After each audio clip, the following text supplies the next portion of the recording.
Welcome back to SSC. आज हमारा video होने वाला है इन्फिनेटिव पे। आज हमारा टॉपिक कौन सा होगा? इन्फिनेटिव का होगा। इन्फिनेटिव में क्या होता है?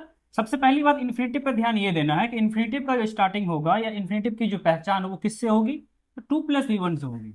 मतलब जिस भी सेंटेंस में एज अ मेन वर्ब क्या लगा हो, 2+v1 लगा हो, उसको क्या बोलेंगे? इन्फिनेटिव बोलेंगे। तो सबसे पहले इसका एक्टिव का स्ट्रक्चर देखते हैं। एक्टिव का स्ट्रक्चर क्या होगा? सो देखिए, सबसे पहले होगा सब्जेक्ट, सब्जेक्ट के बाद हेल्पिंग वर्ब, हेल्पिंग वर्ब के बाद 2+v1 होगा। इसके बाद क्या हो जाएगा? तो ऑब्जेक्ट हो जाएगा। क्या होगा? ऑब्जेक्ट हो जाएगा। ठीक, चलिए, जब हम इसका पैसिव बनाए, क्या बनाए? जब हम इसका पैसिव बनाएंगे तो पैसिव क्या बनेगा? सो देखिए, पैसिव बनेगा सब्जेक्ट के बदले ऑब्जेक्ट। एक्टिव पैसिव का जो रूल है, सब्जेक्ट के बदले ऑब्जेक्ट, ऑब्जेक्ट के बदले सब्जेक्ट, मेन वर्ब के बदले helping verb plus we three by, वो प्रोसेस सब में क्या रहेगा? सेम रहेगा। सब्जेक्ट के बदले क्या हो गया? ऑब्जेक्ट। जो भी हेल्पिंग वर्ब रहेगा वो helping verb same to same रहेगा। बस 2+v1 के बदले 2+b+v3 देना है, v3 के बाद बाय देना और बाय के बाद सब्जेक्ट देना है। ठीक है, ये आपका क्या बन गया? पैसिव बन गया। एज फॉर एग्जाम्पल, हम छोटा सा एक सेंटेंस के रूप में समझे तो यहाँ पर क्या होगा? सो देखो, एक हम छोटा सा सेंटेंस समझते हैं। जैसे I am to teach these children, I am to teach these children. तो देखिए, इसमें आई क्या है? इसमें आई है सब्जेक्ट। इसमें क्या है? आई क्या है? सब्जेक्ट। एम क्या है? Helping verb. 2+v1 क्या है? तो इन्फिनेटिव। क्या है? इन्फिनेटिव। इसके बाद दीज चिल्ड्रन क्या है? दीज चिल्ड्रन है ऑब्जेक्ट। दीज चिल्ड्रन क्या है? तो ऑब्जेक्ट। अब इस सब्जेक्ट के बदले वो देखिए, यहां पर क्या बोले? सब्जेक्ट के बदले क्या आएगा? ऑब्जेक्ट आएगा। तो आई के बदले क्या आ गया? दीज चिल्ड्रन आ गया। क्या आ गया? आई के बदले दीज चिल्ड्रन आ गया। हेल्पिंग वर्ब का हेल्पिंग वर्ब रहेगा, तो जब सब्जेक्ट आई था तो क्या लिया? एम लिया। तो अब सब्जेक्ट क्या है? दीज चिल्ड्रन है, तो क्या ले लेगा? आर। 2+v1 का 2b+v3 के बाद क्या देना है? बाय। बाय के बाद subject, subject to objective case, I का क्या हो गया? तो आई का मी हो गया। आई का क्या हो गया? तो मी हो गया। चलिए नेक्स्ट क्वेश्चन पे, अगला क्वेश्चन देखिए। हम अगला क्वेश्चन देखते हैं। इन्फिनिटिव दिया गया क्वेश्चन है, I am to do this work. इसमें डू इट, इट क्या हो गया? अब सब्जेक्ट बन जाएगा। अब आई था तो एम लगा, तो इट है तो क्या हो जाएगा? इज होगा। तो it is to be done by me, it is to be done by me. ठीक है, अब देखिए अगला, देखिए फिर से इट हो गया, यू था तो आर हुआ, इट के साथ क्या लग जाएगा? Is. It is to be, it is to be done by you, it is to be done by you, it is to be done by you. फिर अगला क्वेश्चन देखिए, I was to do it. इसमें object it ही है, क्या हो गया?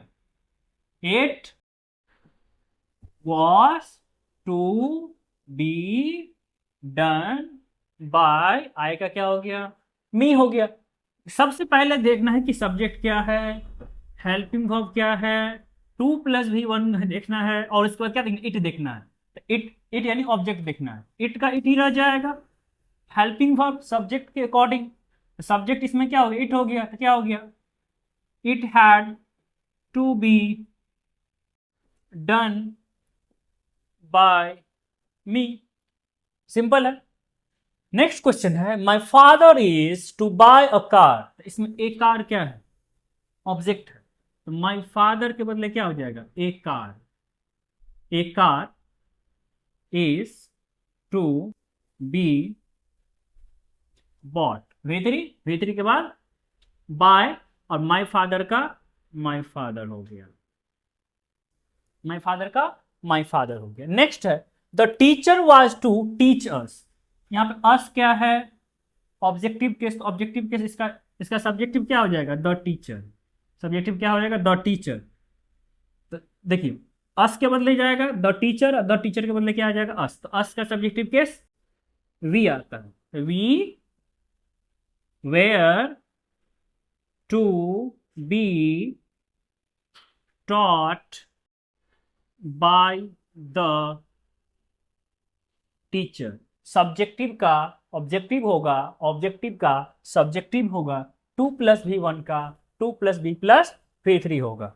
Next question, next question है they have to do this work. This work क्या है? ऑब्जेक्ट है तो दे के बदले क्या हो गया? This work, this work. तो दे के लिए तुम हैव लगाएंगे, दिस वर्क तो सिंगुलर होगा तो सिंगुलर के लिए क्या हो जाएगा? हैज। अब 2 + V1 का 2 + B + V3 हो गया, टू बी डन बाय। अब दिस वर्क दे के बदले गया तो दिस वर्क के बदले दे आएगा, दे का ऑब्जेक्टिव केस देम हो जाएगा, देम। ये भी क्वेश्चन बन गया। चले next question, she is to teach me. Me क्या है? ऑब्जेक्टिव केस है। मी क्या है? ऑब्जेक्टिव केस है, तो ऑब्जेक्टिव केस का सब्जेक्टिव, सी के बदले क्या आ गया? आई। सी के लिए तो इज लगा, तो आई के लिए एम लगेगा। 2 + V1 का 2 + B + V3 हो गया, to be taught by her. Simple. They are to play the match today, तो यहां पे ये क्या हो गया? द मैच, दे के बदले आएगा तो the match is to be played by them today. Simple है। अगला है they have to confess their guilt. यहां पर देयर गिल्ट क्या है? ऑब्जेक्ट है। टू कन्फेस क्या है? 2 + V1 इन्फिनेटिव है, तो इस देयर गिल्ट को क्या करना है? किसके बदले लिखना है? तो दे के बदले क्या हो गया? Their guilt, their guilt. देखिए दे के लिए हम क्या लगाए? हैव लगाए। जब दे सब्जेक्ट प्लूरल था तो हैव लग गया। अब देयर गिल्ट अनकाउंटेबल है तो क्या लग जाएगा? हैज लग जाएगा। उसके बाद 2 + V1 का 2 + B + V3 होगा, तो to be confessed, confessed, confessed हो गया। इसके बाद क्या हो जाएगा? बाय। दे का ऑब्जेक्टिव केस क्या हो जाएगा? तो देम हो जाएगा। दे का ऑब्जेक्टिव केस क्या हो जाएगा? तो देम हो जाएगा। अभी तक हम लोगों ने देखा कौन सा? इन्फिनेटिव का पार्ट, जिसमें एक्टिव टू पैसिव में क्या करना है? सब्जेक्ट के बदले ऑब्जेक्ट देना है, ऑब्जेक्ट के बदले सब्जेक्ट देना है। बस ध्यान ये चीज का रखना है कि 2 + V1 का 2 + B + V3 देना है।